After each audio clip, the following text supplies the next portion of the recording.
What is going on, Sooner Nation? Thank you all for tuning into another episode of the Barry and Mack Show. As always, myself, Barry, personal trainer, sports performance coach out of Tulsa, Oklahoma. And alongside me, former Sooner wide receiver, 2000 national champ, Mr. Damian Mackey. How are we doing today, D Mac? It's not every day you're a home dog. So home game, 7 points in the plus. I guess I'm feeling a little disrespected, if you know what I'm saying. But hey, we gotta get ready to play. We gotta get healthy. It's gonna be a fun game tomorrow. Yeah, man, it's gonna be pretty interesting. We had Frank DeLuca on midweek. He obviously is doing all the stories on Tennessee, on Heupel, on what this return to Norman means, and like the big grand scheme of things, and it's going to be an interesting matchup. Tennessee poses some real threats, and they are a level of competition that Oklahoma just has not seen yet. You're getting into the big boys really fast, right? It's going to be baptism by fire. This is not Iowa State. This is not even Kansas State, right? The talent level is you got some five stars on these teams. Offensive line big, defensive line well sized and experienced. You got guys at backer for Tennessee, experienced. Running back, very strong position for them. Receiver, they got some guys who are going to test Oklahoma.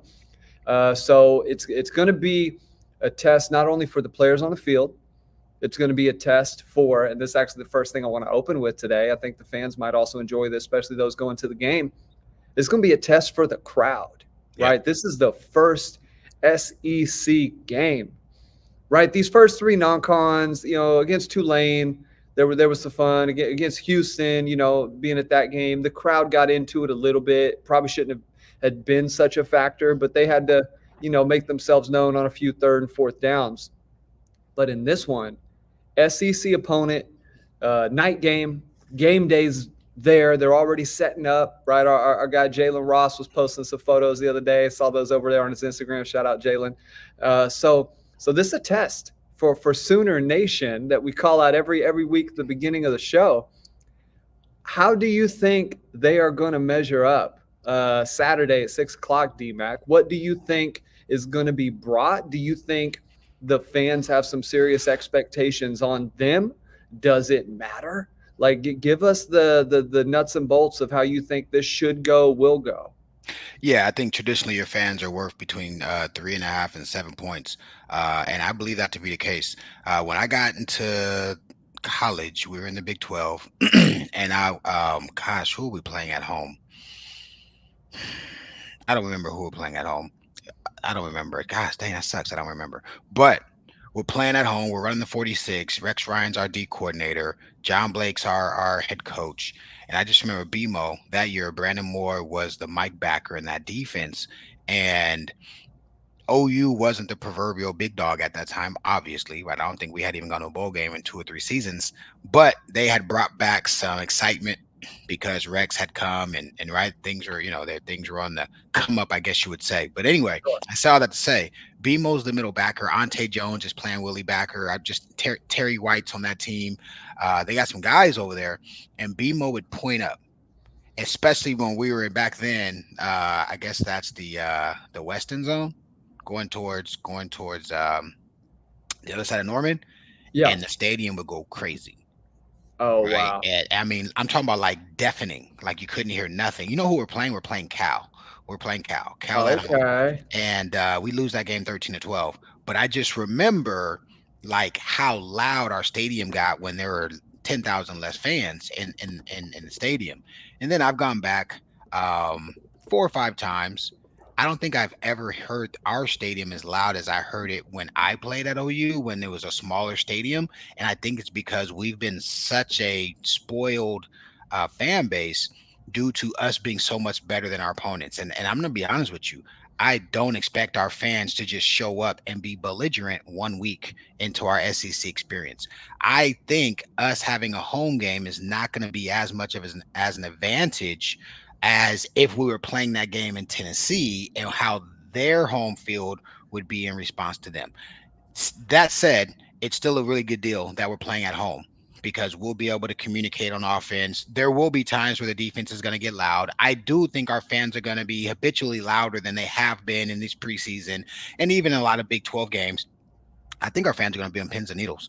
Yeah. But the other part of that, Barry, is you were at Houston and so was I. We both watched Tulane. Our fans are probably a little shell shocked at, are we even going to show up and be good enough for them to cheer? And so it's really important. If OU comes out in the first quarter, gets a stop, or goes out in the first quarter and scores, the house is going to be rocking. If OU goes out and gets stopped and then they score, our fans are going to say, oh crap, oh crap, oh crap. And so I think that part, kind of like the schizophrenia kind of mentality of our friends used, we're not accustomed to having a Rocky Stadium anymore, right? They got it together for '08 against Tech. You remember that? Yep. The Yep. what was the name of that dang song that they wanted to Jump use? around. That's the Jump Around. it was They brought definitely they stole that Rockin'. from this whiskey. Rock, but we had the house rocking. There's a game or two, but like one of the reasons OU has one of the best win percentages at home is because we've been in a terrible conference for the last 12 years. We play Yeah. Texas in a neutral site, right? And so you're gonna generally win all your preseason games unless it's TCU 04 or 05. And so I expect the home field not to be as good as some of the home field disadvantages we're gonna get when we're on the road in the SEC. Yeah, Tennessee would be a tough place to play. Ole Miss is going to be interesting, right? First time going down there, that's going to be a tough. I'll be there. I'm going to You'll that be game. Oh, I'm okay. going to that game. I'm probably going to LSU, so that will that's the plan right now. We'll see if things change. I think their OU is lucky that they got to, and the SEC probably some strategy to it because their schedule was so daunting. Um, Out splitting the Alabama LSU home and away, that would have been just rough if you had to go to Alabama and It's go to already rough. LSU. Our It's schedule's rough, bro. Our yeah. seven, Did you ridiculous. see? And Joel Klatt did a comparison. Did you see this where he was like, what?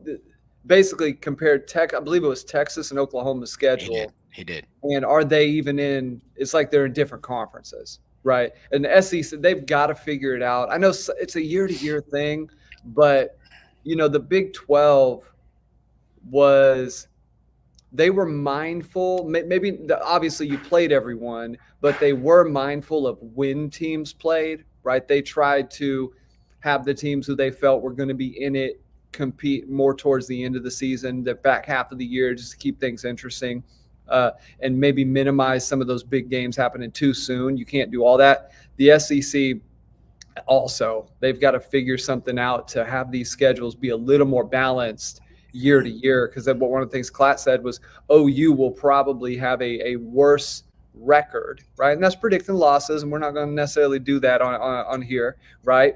I know your take on that, but he said they're probably going to have a worse record than they are a team, and that's just by nature of how tough the schedule is. And Texas may have a better record than what or they may not be as good a team as to what their schedule says they are, right? So let's start previewing this a little bit. I think it starts with Tennessee. I'm gonna pull up their depth chart here.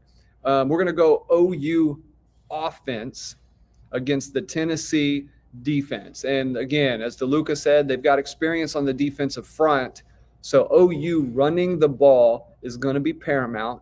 It sounds like there is a possibility that Hickman could get back from what I was seeing. I don't know what the clarity is on that right now, but that would be huge, because I think center is the position, right? And we can obviously talk about tackle a little bit, but I think center is the position where OU is just, they line up with such a disadvantage, and athletically, strength wise, it's just in mentality that they just them, especially against a team like Tennessee, and they were even getting whipped by Tulane and by Houston. Houston was playing in the backfield in the interior of that line. That's just what it was. So OU run game being paramount, when they go into this one, what do you think OU wants to establish early? Do you see Latrell coming out there calling a bunch of pass plays, trying to get Jackson in the flow? Or do you think OU tries to force the run with this a little bit? And if they do, what kind of schemes do you think are going to be more effective now that they're going up against a bigger, much more athletic defensive line with still trying to work out the kinks on the O line? What are some of the things they can kind of make happen? Yeah, I think two things are very important. One, Everett is has potential to play as well, and I think that's Yeah, going to that's be right. a huge potential for us. And then Nick Anderson. If we have Nick Anderson at X, and I know I'm supposed to be talking about run game, but if we have Nick Anderson at X and they've got to play a true front, and granted he's gonna have to show them he can play, but if Nick Anderson comes out and catches a quick slant, comes out and catches a curl, God forbid he even catches a back shoulder fade, and the defense says, okay, we've got to make sure we account for him and Burks, Hmm. that helps us in the run game. I don't think we're going to try to run at them. I don't think it would be smart to try to run at them for two reasons. One, I don't think we have the running backs to be a difference maker. Two, we don't have the continuity at running at offensive line to just line up man v man and say let's beat them. Right? We talk about the game being schematics and then 1v1. 1v1, our biggest area of concern is our offensive line individually from a talent standpoint. We talk about that, them having the lowest ceiling. And then continuity wise, as a group, right? We just don't know. There's so many unknowns. So if I'm OU, I think it makes the most sense to take the leech approach and play basketball on grass and turn quick screens, misdirection, behind the line of scrimmage stuff into potential passing or essentially extensions to the run play, to the run game initially. Listen, if we're going three and out and their defense is on the sideline, chilling, relaxing, we're in trouble. We got to string together drives. We've got to make them run sideline to sideline. We've got to pick up some third and fours. We've got to go first and 10 to second and three. And I'm talking about the beginning of the game. And what that's going to do, it's going to create two things I think are essential for us. Number one, it's going to be keep away. It's going to be keeping their offense off the field and allowing our defense to get rest. But number two, it's going to create momentum. It's going to Yeah. create momentum for our team. It's going to create momentum for our crowd. If our crowd has something to cheer about, our crowd sees us, they have that new thing where they do the first down thing. They got some first down thing I heard. I had never heard it before, but at the Houston game, they're doing this whole when we get a first, that the announcer comes on and does a whole little, jingle or whatever. That will pick up steam and our guys will build belief. It is our first SEC game. It is a situation where we are an underdog at home, right? And so our guys can say all they want twice on Sunday that this doesn't matter. It matters. That first quarter matters. If we line up and try to run midline, and then line up and try to run outside stretch zone, and then line up and try to run four slants on third and six, I'm gonna be pissed. I'm gonna be even more pissed if we line up the first play and do that damn end around to Burks. If we do, Yeah, if that's we got to go do, away. if we do any of those three things, I'm gonna have some things to say about our scheme and game plan because we've got to come out right at the beginning and show that we're gonna make Tennessee think. And I'll hold it there because I had more I want to say, but I want to stick to your question. Yeah, yeah, we'll get there. Because I want to talk about how, and kind of staying in the offensive line vein, um, how tight ends and maybe some of the personnel groupings that we haven't seen. Maybe there's a little more 22. Maybe there's a little, like maybe OU has some different things that we have not seen a bunch of just yet. How in this game can OU leverage the tight ends, your Bauer Sharp, your Jake Roberts, and maybe a way that they haven't quite done this season? How can they make that happen and have it be positive for them? And do you suspect maybe some different personnel groupings that have not been shown to be shown in this one and maybe pretty early?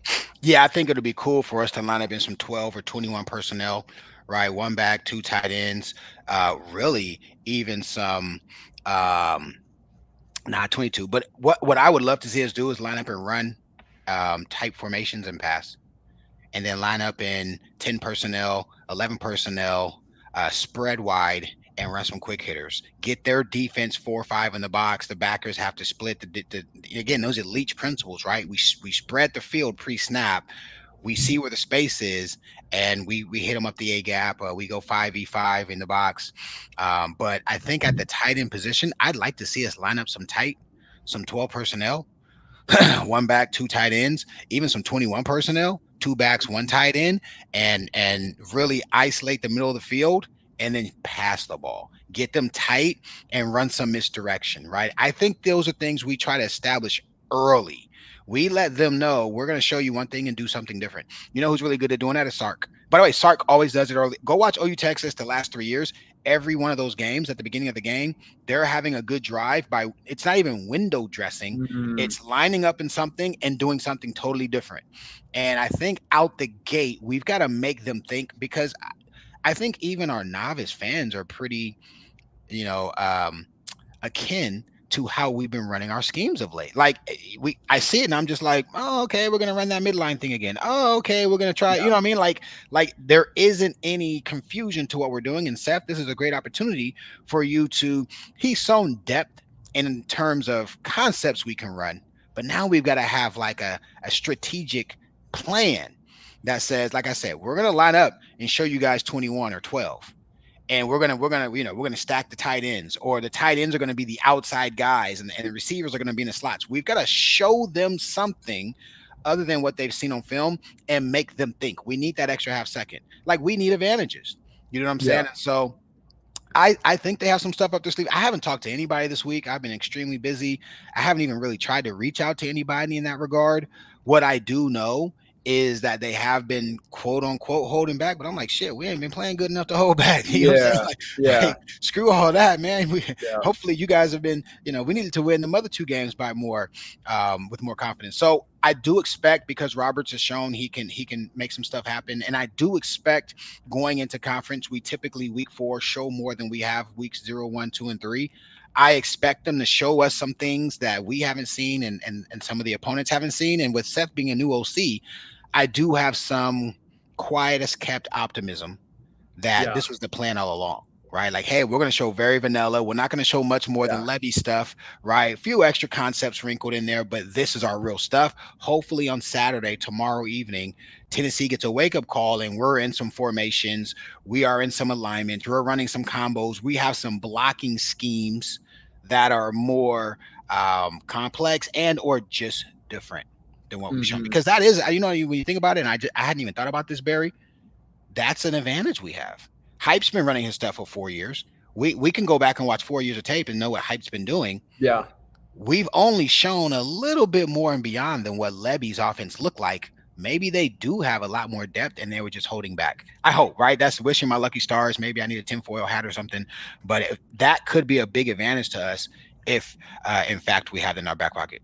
Yeah, that was one of the questions I saw come through on the chat was what do you think Latrell, being not a new OC, obviously he's had teams and been at the head man, but he's controlled offenses. People kind of know what he likes, but you haven't seen what he's done with this grouping, with this personnel. OU talent wise has been better than everybody they've played thus far.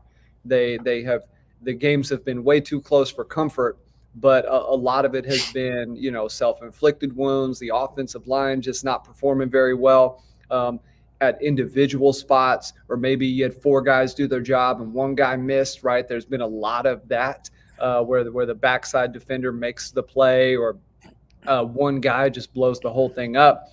It's going to come down to having a little bit of continuity, and maybe there is some continuity when they say we're going to get into the bread and butter of what we know we do really well, right? And maybe they do have an idea of that. Maybe they showed some of that against Tulane when they needed to run the football, when they needed to establish it in spots.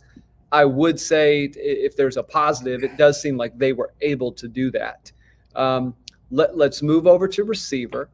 Uh, Tennessee does have some good guys in the secondary, but if there is an advantage, if you're looking at the defense, I do think it is a Burks, an Anderson having the ability to get open and create separation that could be the difference in a game like this, right? We saw when OU went to Tennessee back in 15, right? If OU doesn't have Sterling Shepard, they don't win that game.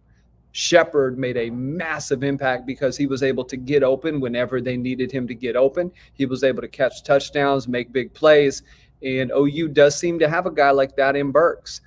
They seem to have a guy who is capable of not only just getting open, but doing something with the rock when he gets a hold of it. So, talk a little bit about what you expect. Do you think this is the game where they finally leverage Brennan in a little more of a role that you've talked about, right? Trying to get him vertical, having him line up tight, having him line up in some different spots and squeezing him and sneaking him out.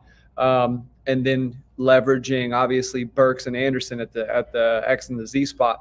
To talk a little bit about what you foresee from the receivers in this one, and then maybe go into Jackson as well. Yeah, this should have been the biggest advantage for us. By the way, all season. If our guys are healthy, we're cooking. Um, Getting Anderson back, presumably, is a big deal. And by the way, him walking on the field, the Tennessee guys know what he did last year. The Tennessee's guys know what the guys who've been replacing him have done thus far this year. He walks it on the field, even if he's a decoy, they got to respect it. They're going to respect it. And so seeing him there helps. With all due respect to Burks, this is Oklahoma. He's done great. He's doing great.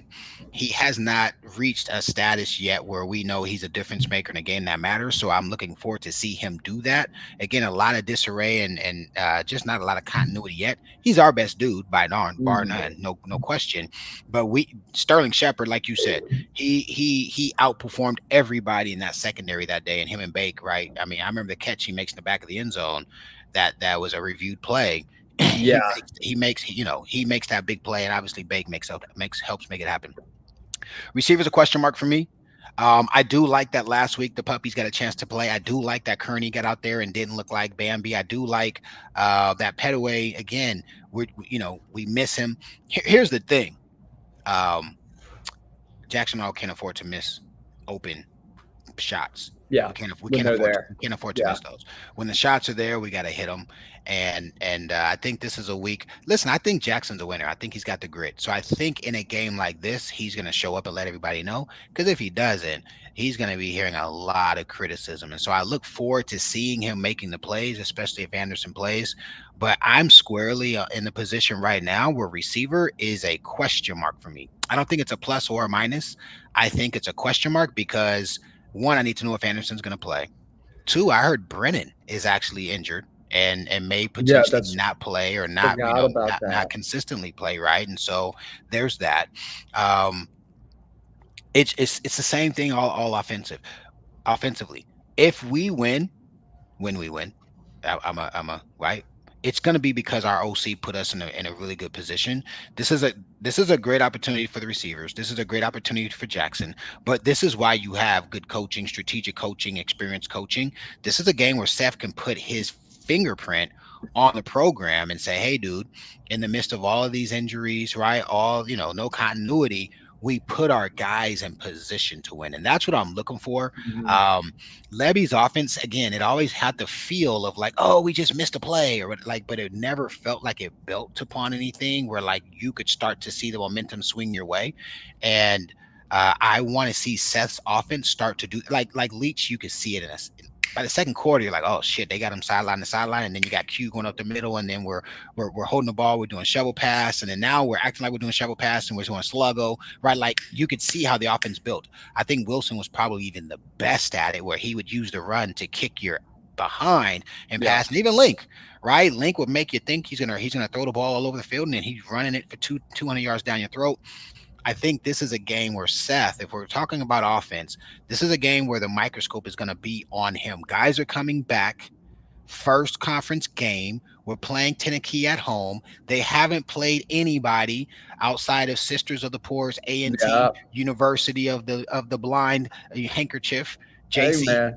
You know what I'm saying? And so Yeah, this is a game where I see all the scrutiny that Seth has. Like, bro, this is your opportunity. Granted, the kids got to execute, but we'll be able to see if they're able to piece together drives that will then later on in the game allow us to pivot and right make some adjustments to catch them slipping. So it's a squarely a question for me. You know me, I don't like to speak in uncertainties. sure. I'm uncertain. So Yeah. just to be honest, I'm very uncertain with that one.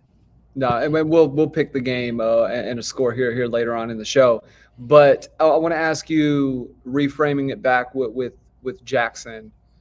do you, and maybe this is probably a little too much psychology into the situation, but do you think there is something to, you've had these first three games where you've played teams that you're supposed to take care of, teams that you're supposed to beat by, 4 or 5 touchdowns, and you didn't do it. So in that game, you end up pressing a little bit. And we saw Jackson, especially against Houston, he was pressing for sure. Against Tulane is a little bit less. Temple, that game was handled pretty early on. Yeah, yeah, yeah. Is there something to be said for in this one, you're the underdog. You're going in here, you're playing at home. You are picked to not win the game, and you're going to have to play well in order for them to win. Is there an aspect of this, especially with Tennessee? They got a big time guy at quarterback too, and old Nico. Do you think there's an aspect to this where Jackson maybe doesn't feel that same level of pressure and could play a little looser? Because that was one of the things when I was looking at him in high school. He played extremely loose. He had it was very. But you even said it. It was very Baker esque. He had a lot of fun playing the game, and I haven't necessarily seen the fun yet from him, right? And you saw that more in high school because of his control of the situation, because of how his play dictated the game. He felt that level of empowerment. Do you think that there is a psychological aspect in this one where maybe that is a factor where he comes out playing a little looser, and that is to OU's benefit? If JFA plays his potential, we're gonna win. The kid's got it. He can run, he can throw, he's cerebral, he can layer throws, he can get on the edge, he can get out the pocket and escape to pass, he can get out the pocket to escape to run, right? I feel like if you remember, I think it was the Houston game we talked about, or maybe it was Temple. No, it was Houston. Like the whole hot dog thing where he could have stepped his foot, he could have stuck his foot in the ground and scored a touchdown. Yeah, Like I feel like he kind of had that bravado, but I think he's also felt the pressure of being OU's quarterback. sure. And Yeah. now the pick six and no first downs, or like two first downs in the third quarter or something against Houston, and then really a really bad second half of the third quarter and a really bad first half of the fourth quarter against Tulane. I think he's feeling that pressure. This is a coming of age opportunity for JFA too, and I look forward to seeing how he addresses it, handles it. He's going to be, like you said, he's going to be playing against a team that has players at let's just say 50% of the positions. 1v1, their guy might be better than our guy, and Yeah. so a lot of the difference between loss and dubs is who makes the play, right? And so I think back, like I'm a Niner fan, and I watched the Niners versus the Chiefs last year in the Super Bowl. I'm not going to speak to how many times their damn offensive line held and we didn't get a flag, but that Which game was hopefully they get those in this game, uh man. That's that game was won because Patrick Mahomes was the best player on the field. Like Patrick mhm. Mahomes made plays, and it didn't matter that the 49ers had a better team, right? More talented guys in these positions. The best player was Patrick. And so with the quarterback getting the ball every single play, he being heavily involved in the pass game, he being heavily involved in the run game, he being the guy who is going to check us into and out of a lot of stuff, obviously with the help of coaches anymore. It's a great opportunity for him. It's a great opportunity for him. I think he's gonna play loose. I hope he plays loose. I wouldn't even mind him necessarily throwing an interception on a ball down the field trying to make a Yeah. play Yeah. versus us throwing dink and dunks and always in 3rd and 8. That would piss me off. If he's going to throw that ball down the field and we connect on 4 or 5 of them, and on one of those we throw an interception because a guy makes a good play on the defensive side, I can live with that. I can't live with tell you're blind in the headlights. What's that? What's the saying? Deer in the Deer. headlights. I can't do the deer in the Don't want to headlights, be Bambi. and I can't do scared. Like if you Yeah. freeze, Yeah. or if you're like just cow, oh those, because that's not our. I will never understand that brand. You'll never see a game where we did that, and that's just not in the DNA of the program we reestablished when we did that. You saw the '04 team think their shit didn't stink, and that kind of pissed us off. Like, how dare you guys go out there and be prima donnas? That kind of upset us because we were a blue collar team, but that was Mhm. because they were so good. Like those dudes were ballers. Never Yeah, like, you know what I mean? If we come out there and we scared, and with all due respect to Tennessee, and with all due respect to Missouri, and with all due respect to all these new school, we're so great because we had one damn good year. With all due respect to those guys, like I wish I could cuss right now, but F them. yeah, Like they need to understand who they are playing. They're playing OU, damn it. We ran our conference for 2 decades and we about to come here and run your conference. Even I mean I do care if we lose, but like that's what's important to me.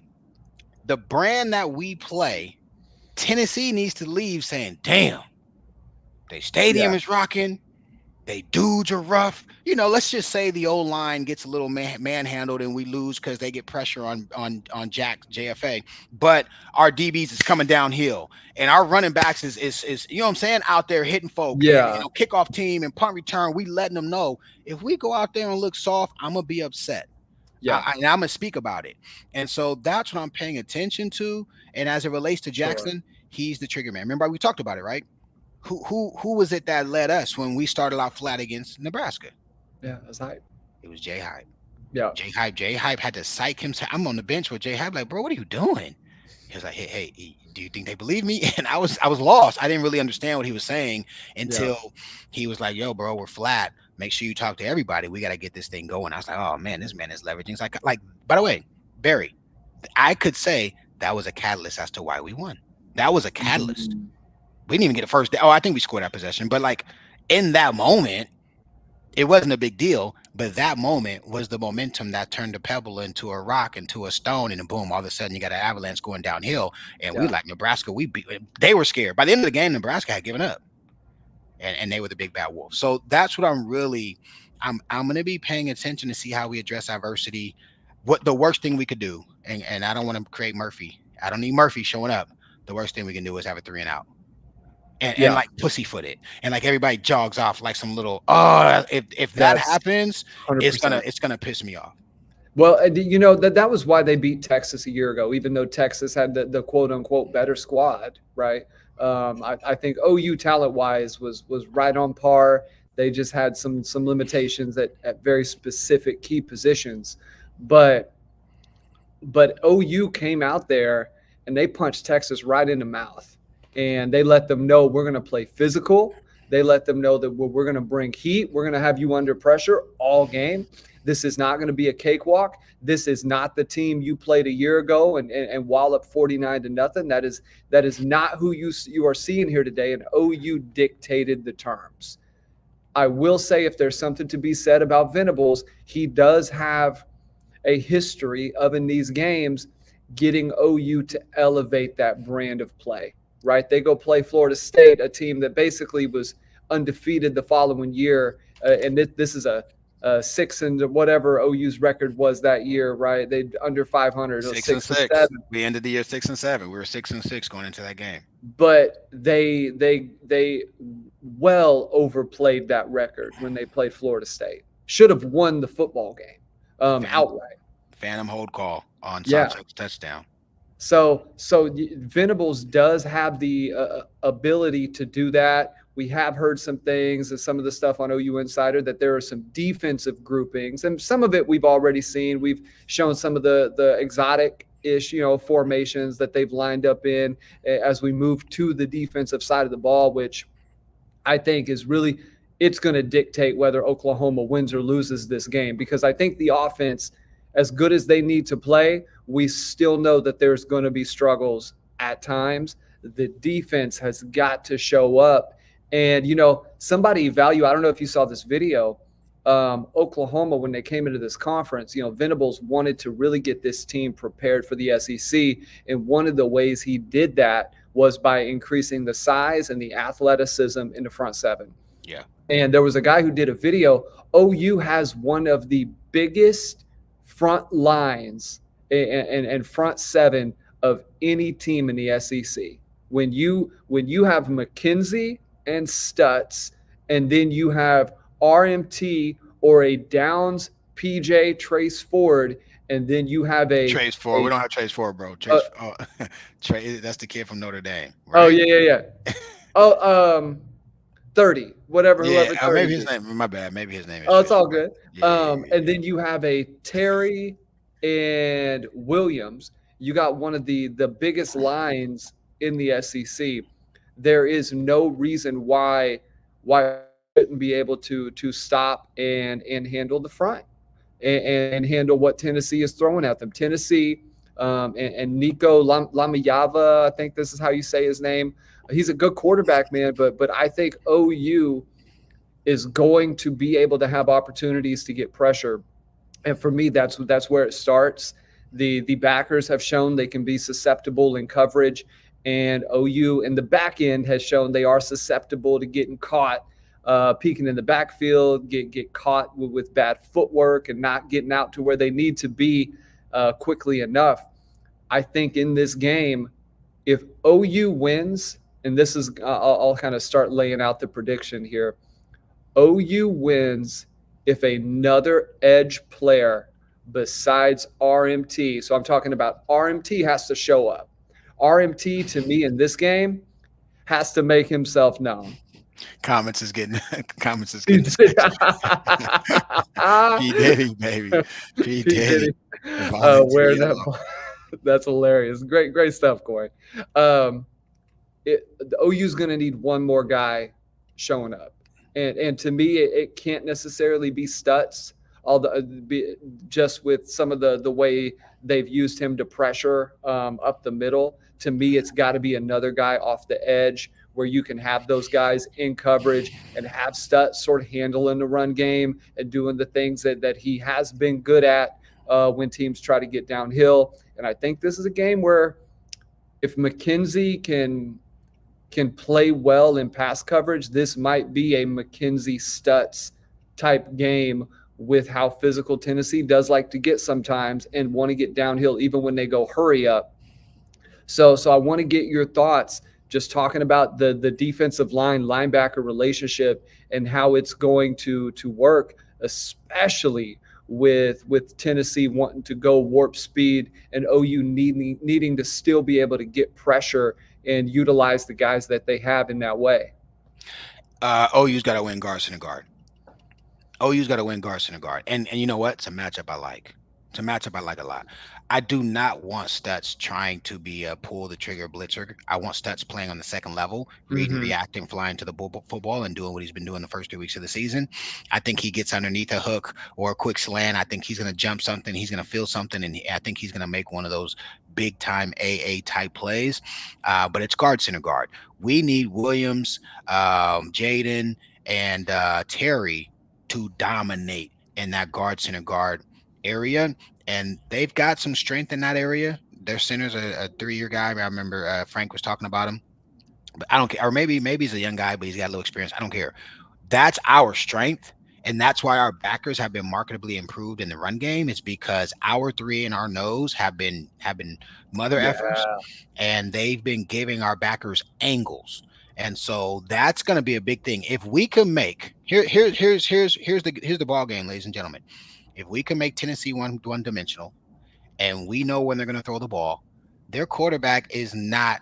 Again, I'm trying not to cuss. Their quarterback's not an All-American. The kid has been having clean pockets with no pressure in games where there's never been like the actual anxiety.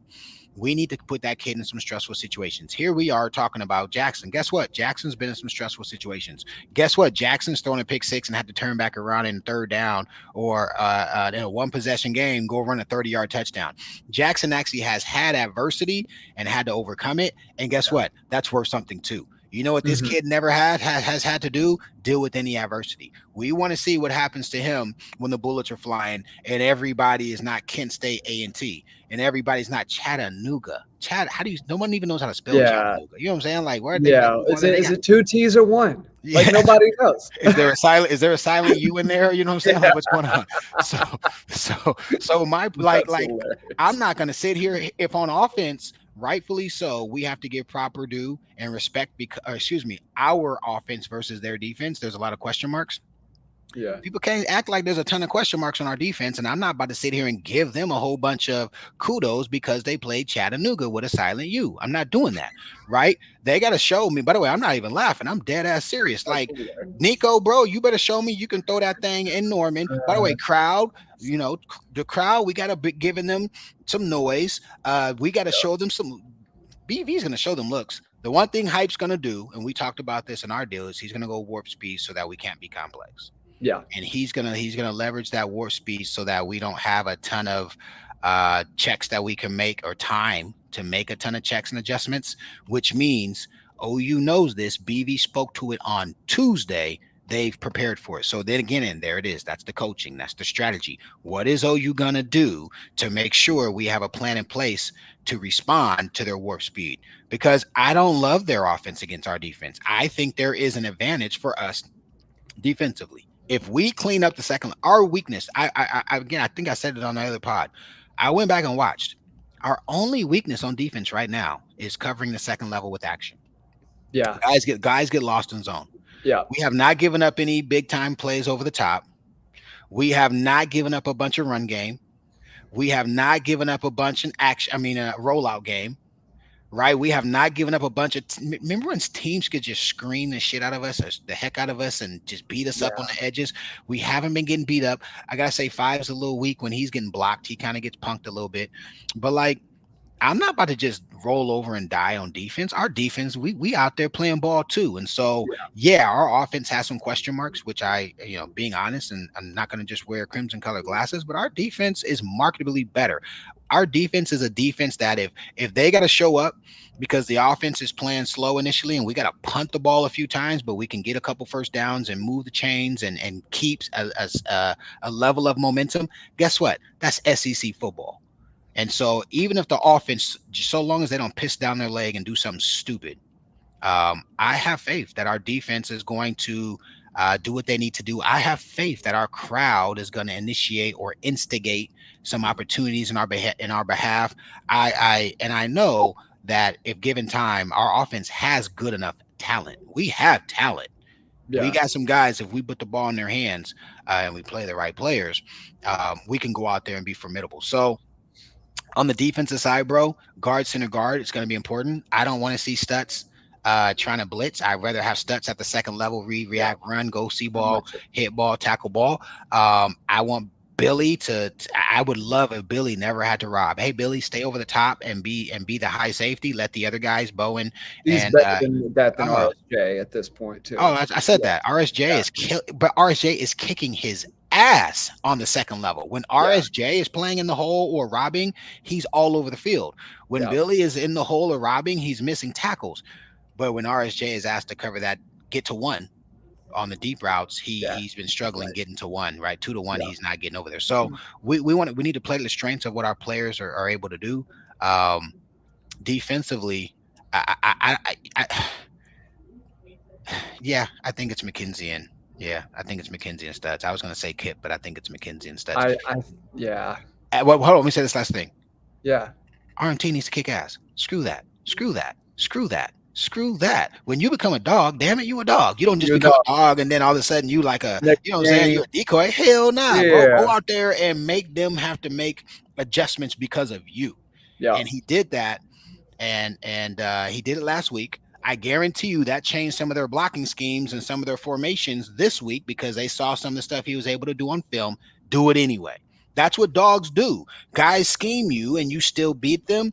Coach has to put him in some positions to do some good things, but no. We want him to turn into a guy that teams have to scheme. So then, like you're saying, that secondary, that ancillary. Again, we talked about PJ. Excuse me, Downs is a guy who in big games has shown up in the past. Somebody said Very true. in the chats, somebody even said it, right? Every shootout last year, Downs was a dog out there. He was. He was great. He was the Borderline, best player on the D line. borderline gonna get us in trouble. I was like, bro, calm down. Because I was like, Yeah. oh, he gonna Yeah. get You got to flagged. chill, man. Oh Chill, man. man. Yeah, but some of those other guys, I think they're gonna play with their hair on fire. I really do. And defensively, I don't think there's a big advantage to them. I don't give a damn if they score 71 on Sisters of the Poor Junior College. I don't care. Yeah. Do it in Norman. Yeah, and we've seen things happen in the past where teams have played those lesser teams, and then first time they play a real squad, it's a struggle. It's a shock to the system. So we'll see how that plays out. Just to add to the defensive piece a little bit, and solidify kind of my thoughts on there. I just think this is a game where you're gonna need your backers to be able to control the run game along with sort of that guard center guard. You're going to need guys like McKenzie meeting these players in the hole and finishing the play. And I think there's too much of a chance still with Kip where he just ends up getting blocked out of it and swallowed up. Right? He's been better about it this year, and most of his struggles have been in passing situations. Right? He's struggled to get out on some certain things. And this is a game where I think Omasigo is going to be a massive key player. I think this is a game where I know somebody also mentioned Boganowski, but I think leveraging Sammy as a weapon at Cheetah, lining him up as an edge rusher, right? Lining him up, letting him match the crossers and get in front of something. He's a guy who I think can make a play on the ball. He has that ability, but he also has the ability to shut stuff down in the run game and be a physical additional linebacker or an additional back level defender. So we'll see how that goes. Before we go, predictions, special teams, right? OU's been a touch hit and miss, kicking field goals. So at least they're at home, right? Crowd's not going to be as big of a factor.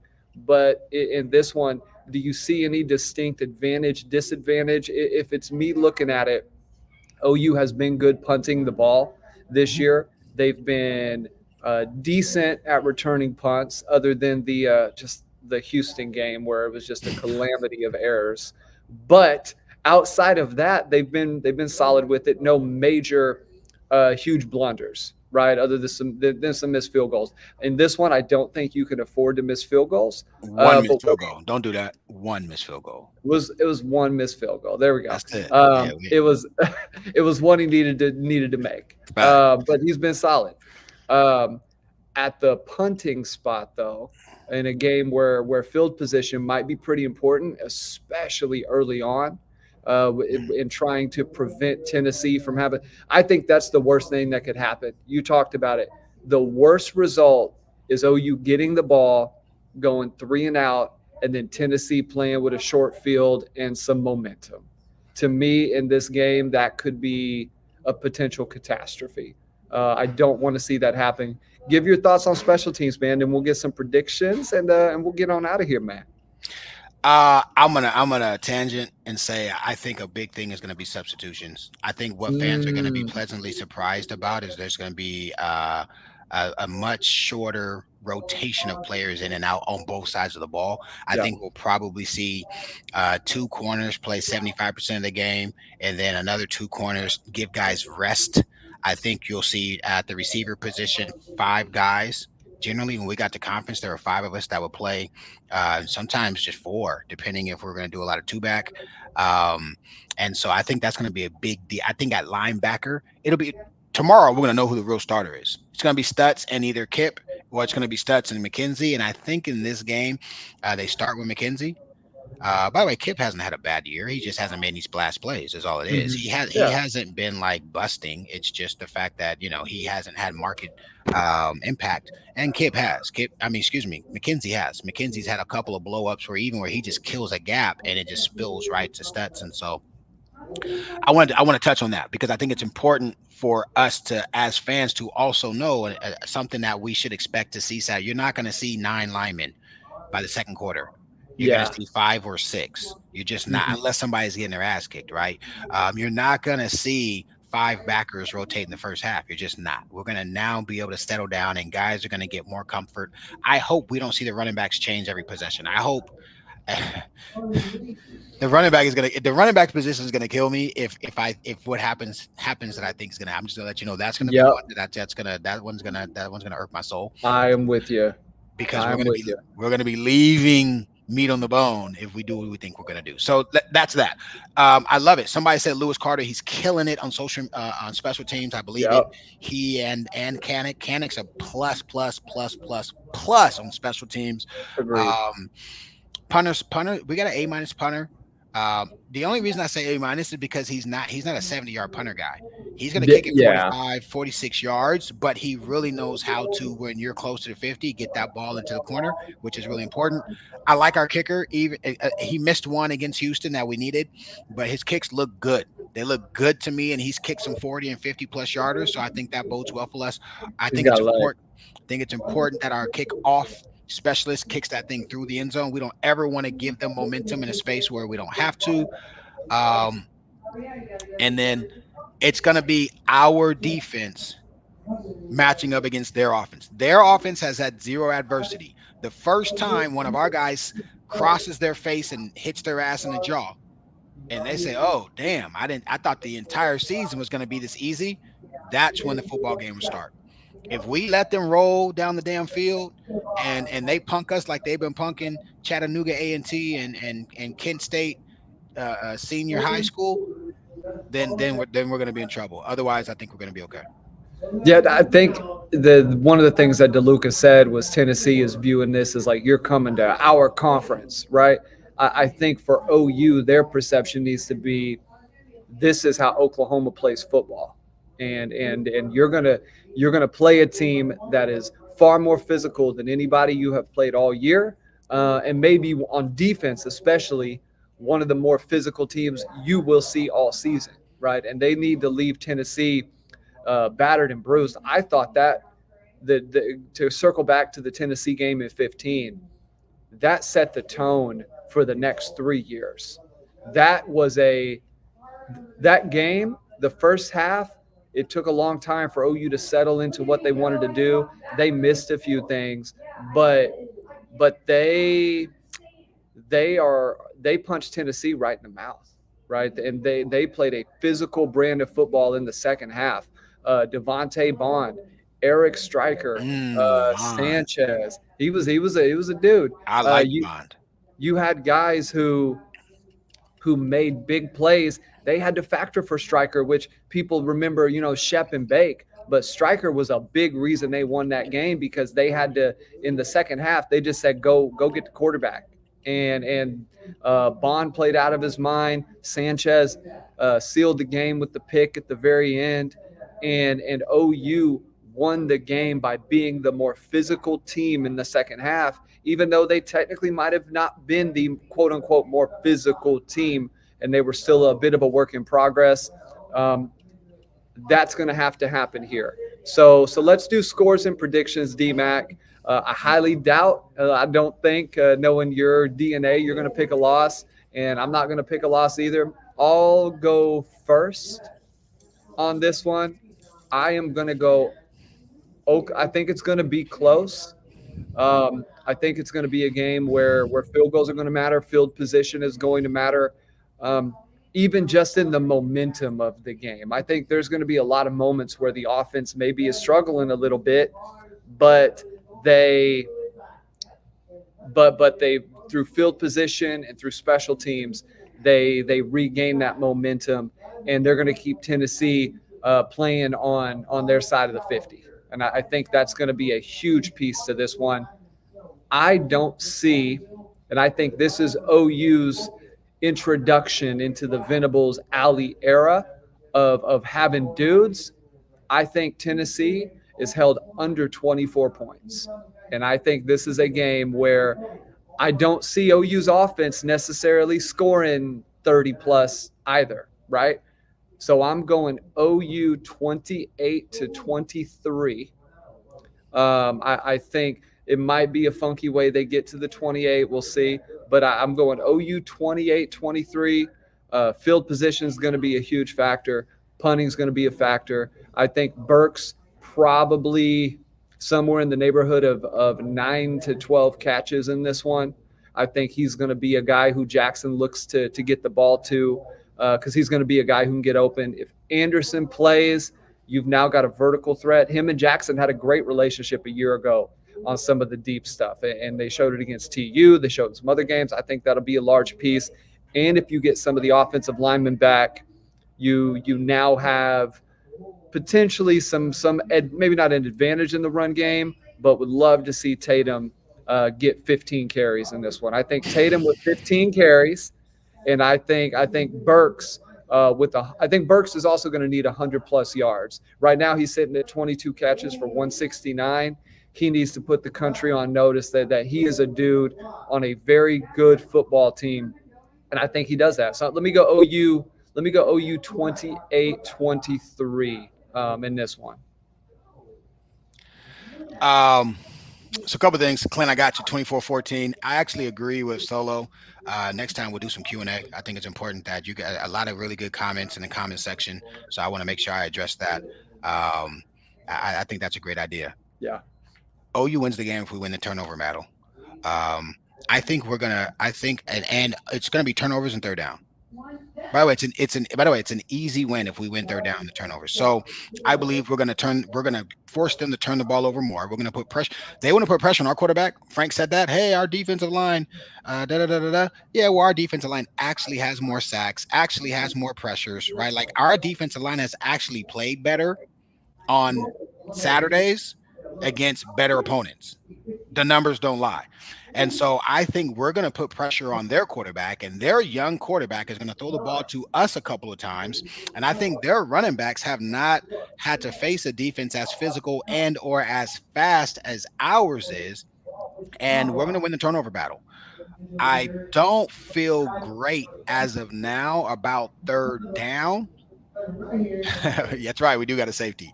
Shout out to Yeah, I saw that. that's my boy Halton, baby. I got to pat myself on the back. And by the Yeah. way, shout out to 100 viewers on the live. We hit the triple Oh, digits that's just a second salute. ago, so that's That's dope. beautiful. I love it. So turnovers and third down are going to win the game. If we by the way, if we don't have a turnover, we're going to win the game. Okay. If we Yeah, don't have a turnover, we're going to win the game. If we force a block kick or a block punt, we're going to win the game. If we win the turnover battle, we're going to win the game. The only caveat is we can't be anemic on offense on third downs. We cannot yeah. go 3rd and 8, some midline bullshit, some dink and dunk, and then we're 3rd and 8. If we're that's on Seth. If that happens on tomorrow, I'm calling out my fullback. Like, bro, that's trash. You can't do that. This is a conference game. This is a show up game.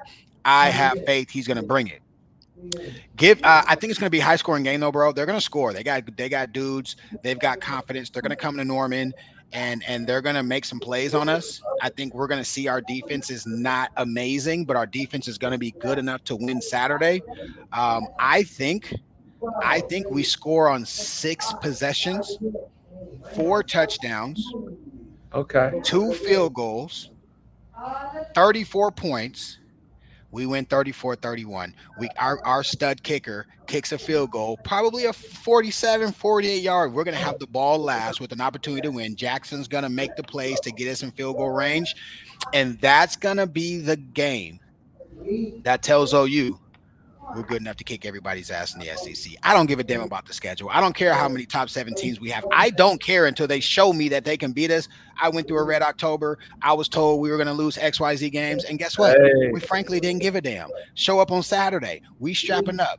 So give me 34 for the good guys. Give me 31 for the ops. Hype, I love you to death. I'll come up for a game. But this Saturday, sorry, bro. Give me the dub. I yeah. expect us to win. There we go, man. Yeah, the Hype's gonna have a loss on that record. So wonderful, wonderful stuff. And let's do that. We're here next week. We'll plan and we'll set up for a Q&A. Maybe I'll get somebody to help kind of moderate that. If you guys want to volunteer, if anybody wants to jump in the chat at any point, hit me up. We'll set up something to moderate the chat, shoot some questions over, and kind of keep things under control. But Sooner Nation, want to thank you all for the support. As always, massive shout out to OU Insider, ouinsider.com. They're all the team news. They've had fantastic coverage of the injuries, of all the things going on inside the program. It has been completely just thorough data, and love it. So if you are not a member over there on OU Insider, me and DMAC are posting over there on the board regularly. I posted something today about Andrell Anthony. If you want some really good just insight into some of the possibilities as to why he's not seeing the field, why he's played a little bit but then come off, go read that post. Go sign up if you haven't. Go sign up and read. And if you're missing D-Mac's 10 thoughts, then you're missing an iconic, legendary weekly post after every Sooner game. It has been going on for, shoot, let's call it a decade, it's even it's if been close. not. It's been close to a decade, bro. So we'll call it a decade. 10 It's a thing. thoughts going on for 10 years. So, D-Mac, closing words before we get out of here, brother. Conference. So we're going back to Gorilla Nuts of the Week. Don't forget, Barry. We got to go back, Oh, baby. We that's right. we That's got to do right. Gorilla Gorilla Nuts Nuts Player of of the the Week. So, week. guys, I'm gonna post my That's thoughts. right. Guys, make sure you're on Twitter, following us on Twitter. It's a thing. If you know, you know. If you don't know, catch up. But we want to know the Gorilla Nuts Player of the Week. You don't have to have the best stats or be the star player, the person who made it matter. Last year, Jaden Gibson got it the most, and even when Yep. he was he was an ancillary guy, he was doing some stuff to garner that. So it'll be fun to see who's going to be Gorilla Nuts Player of the Week. By the way, follow me D_Mac13 on Twitter. He's gonna do it for me. He's gonna do it. Barry always does it. Um, but also, guys, we're going to do this every Friday. We're going to always do the pregame show live. We might even do the postgame show live just so that we can get the content up Yeah. early because I don't want to be 2 days late. I want to make sure we're able to give our thoughts after the We games. might. Let's do that for this one. Yeah, I Let's think we do that. should, right? Let's go. Let's go. Yeah. I'm not going to, I purposely did not go to the game because, Roy Lee was texting me this morning, like, D-Mac, like, nah, bro, I'm not going. I'm not going. I'm not going to the game. Yeah. So I'm going to watch it from home. Guys, lock in. Let's get our YouTube to 1,000 subscribers, guys. If you would do this a big favor, we just started it 2 weeks ago. I think we're at like 600 subs, but I want to get to 1,000. And expect to win. If you're going to the game, expect to win. If you're going to the game, stand up. If you're going to the game, be loud. Be obnoxious. Like straight up, we're in a new conference. We gotta let them know how we move. And they don't respect us yet. They think OU is soft. They think OU's a has-been. They think OU is paper mache. We gotta show them we dogs and the fans matter. We need you guys to be in the building. I'm gonna be yelling from home. I promise you, I'm gonna be texting hype, talking smack. He's gonna have about 15 text messages from me by the time the game ends. We Let's need you go. guys in the building, making it happen. 31-34, good guys win. America's on notice. Damn it, give us our damn respect. Let's go play football next week. Love it, D-Mac. So Sooner Nation, you heard it here. If you please keep subscribing at D_Mac13 over there on X. Find me at BWise Fitness at letter BWISE Fitness and follow the show at Barry and Mac SHW on X. Thank you all for tuning in today, and we will see you soon.